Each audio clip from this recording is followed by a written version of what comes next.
Udah ada yang nawar belum? Tadi nih ngambilnya langsung dari si mbaknya. Malam.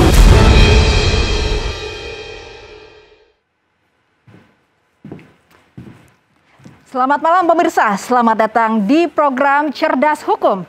Talk show hukum kekinian dan mencerdaskan serta solutif. Selama 1 jam ke depan, saya Egit Hapsari dan praktisi hukum Alvin Lim akan membahas kasus jual data diri yang berujung bui yang terjadi beberapa waktu yang lalu.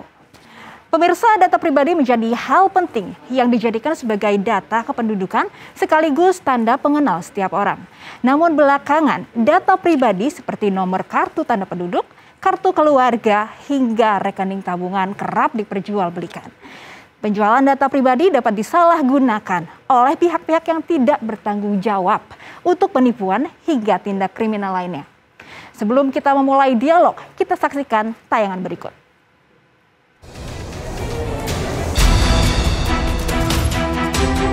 Kasus judi online bukan hal yang baru di tanah air.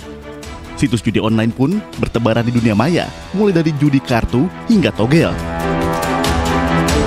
Berbagai upaya dilakukan oleh pihak kepolisian untuk memberantas judi online, mulai dari menangkap bandar hingga pelaku judi. Polisi juga bekerja sama dengan Pusat Pelaporan dan Analisis Keuangan untuk melakukan pemblokiran terhadap rekening yang terindikasi menjadi penampungan uang hasil perjudian. Seperti yang terjadi dalam kasus dugaan judi online pada 2019 lalu. 4 orang terdakwa yakni Anjat, Aditya, Bim Prasetyo, dan Pipingan diduga melakukan jual beli buku tabungan dan dijerat dengan pasal judi online dan tindak pidana pencucian uang. Jaksa penuntut umum dalam dakwaannya meyakini bahwa rekening milik keempat terdakwa dijual dan dipakai sebagai penampung uang perjudian atau pencucian uang. Namun di persidangan, majelis hakim menilai bahwa penjualan rekening yang dilakukan oleh keempat terdakwa bukan merupakan tindak pidana. Keempat terdakwa pun bebas murni. Kasus ini pun menyita perhatian banyak pihak. Pasalnya, jual beli ATM dan buku tabungan merupakan kegiatan ilegal yang berarti telah menjual identitas. Hal ini dapat disalahgunakan atau bahkan dapat digunakan untuk penipuan.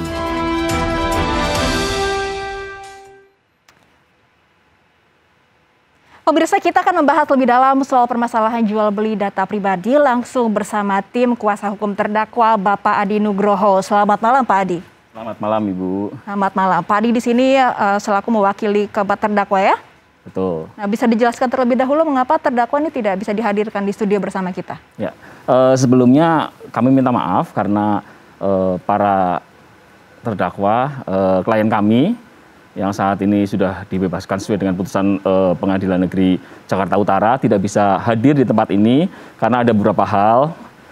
Pertama, mereka semua ada di luar kota, posisinya bukan ada di Jakarta, tapi ada di Malang. Oke. Ya, jadi untuk kesini, untuk saat ini dengan kondisi COVID kayak saat ini agak susah. Itu yang pertama. Kemudian yang kedua, mereka juga ada beberapa yang orang tuanya sedang sakit. Ya, jadi mau nggak mau mereka beresiko kalau mereka meninggalkan orang tuanya, sedangkan kehidupan mereka saat ini menopang kehidupan keluarga. Kemudian yang lainnya juga mereka sedang berusaha untuk menghidupi keluarga mereka sendiri. Karena situasinya kan kalau kita melihat waktu kondisi baik-baik pun mereka sedang berusaha untuk menghidupi keluarga mereka, apalagi sekarang kondisi mereka pernah cacat namanya ya, karena kasus ini gitu. Jadi tidak bisa hadir ke tempat ini untuk menjadikan narasumber langsung. Oke, jadi kita akan bertanya langsung ya. Memberikan kuasa ke kami gitu. Baik, mungkin Pak Adi bisa menjelaskan terlebih dahulu sebenarnya tujuan dari para terdakwa ini menjual belikan data rekeningnya itu seperti apa? Ya, mereka sebetulnya pada mulanya adalah tidak mengerti bahwa akan sampai terjadi kondisi seperti sekarang ini, Bu. Jadi mereka hanya berpikir, aduh saya ada rekening. Sementara rekening ini bisa dikatakan nggak pernah dipakai. Kemudian ada teman yang katanya membutuhkan dan mau pakai gitu. Kemudian dibeli sama dia. Nggak mahal kok, cuma 250.000. Nah akhirnya karena dia pikir nggak ada kepentingan, ya udahlah. Dibelilah, dijual lah itu rekening ke temennya gitu. Nah sama temennya dijual lagi. Gitu. Mungkin juga tergiur oleh imbalan ya. Betul tergiur. Ya? Karena kan kalau kita melihat kondisi kayak sekarang itu kan kondisi susah.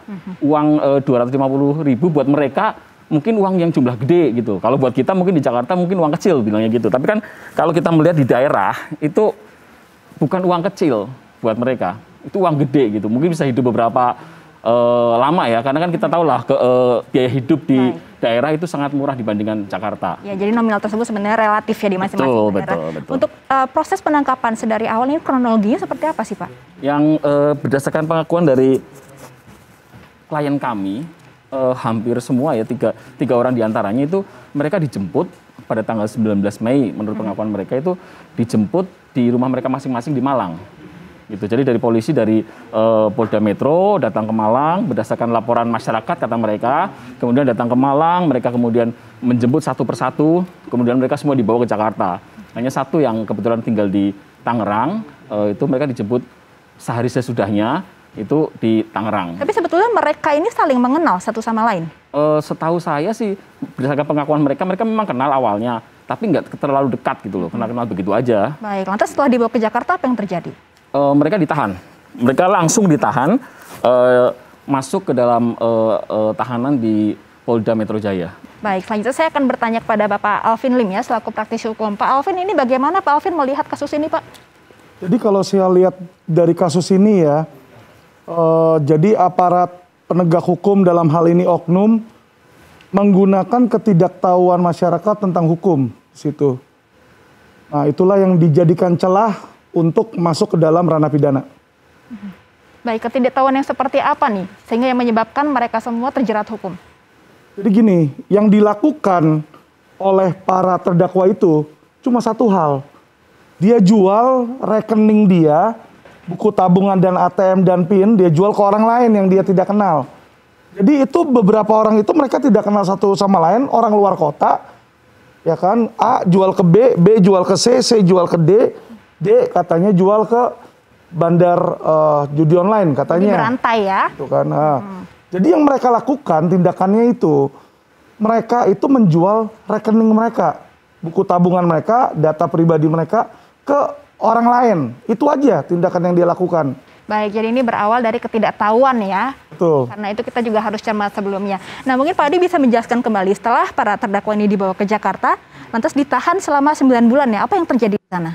Ya, awalnya mereka ditahan di Polda Metro Jaya karena kan kasus dilakukan penyidikan, kemudian dilakukan proses pengalian dari penyidikan naik ke tingkat P21, naik ke tingkat pengadilan, masuk kejaksaan, kemudian mereka dipindahkan ke LP Cipinang. Nah, selama mereka di sana dari pengakuan klien kami, mereka waktu di LP Polda Metro Jaya, kondisi mereka menurut mereka yang biasanya bebas itu mereka harus mengalami sesuatu yang tidak menyenangkan karena dalam satu ruangan mereka harus bergerombol tinggal dengan 21 orang, bayangkan. Dalam satu sel? Iya, 5 kali informasi dari mereka sekitar 5 kali 3 lah.